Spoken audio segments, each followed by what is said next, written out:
اللي راكم معمرين بزاف، مشاكلكم كثيرة. إن شاء الله مع بعض هاد الشباب هذا يلقى الخدمة ويلقى الوظائف نتاعو ويخلق لي ستارت اب نتاعو وتكون عنده البنكة الخاصة نتاعو.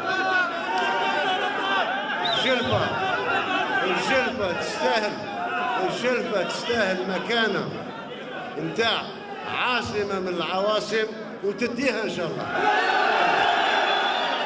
لما قلت أنا يا الجلفة يكون عندها، لما قلت الجلفة تكون عندها مكانة نتاع عاصمة من العواصم، معناه المستشفى الجامعي يمشي مفروغ منه، معناه كلية الطب يمشي مفروغ منها، معناه كلية